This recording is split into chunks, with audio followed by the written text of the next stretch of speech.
You know, they go by the names Uncle Mike, Pizza, O-Dog, Bones, and Day Day. They're all members of the Black Gorilla family accused of murder and mayhem.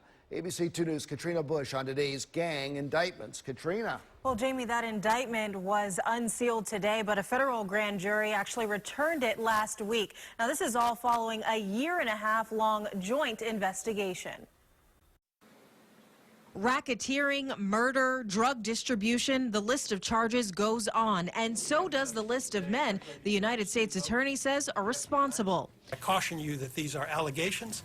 These defendants are presumed innocent, but according to the allegations in this indictment, the gang was responsible for at least 2 murders, 2 attempted murders, and 3 overdose deaths. 14 men altogether. About half of them are already behind bars, all alleged members of the Black Gorilla family, a nationwide gang operating in prisons and on the streets in cities across the country.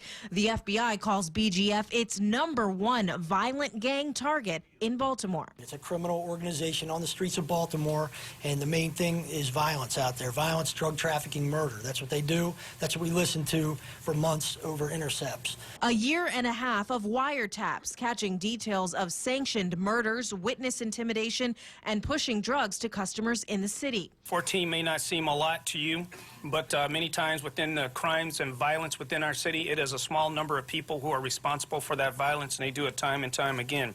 Cutting off the head is a big step for us. Together, our law enforcement counterparts, together with the community, will make a difference. We will drive BGF into the ground as promised.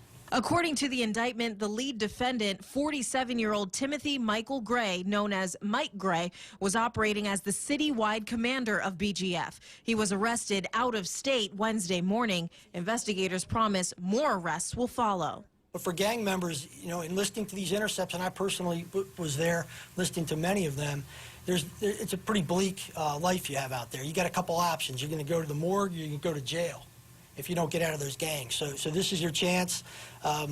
If you're in BGF and you're in the city, we may be coming for you next. Baltimore City, state and federal investigators also worked with police in Howard County on this investigation. They say that's another place some of the defendants sold heroin. Katrina Bush, ABC 2 News. All right.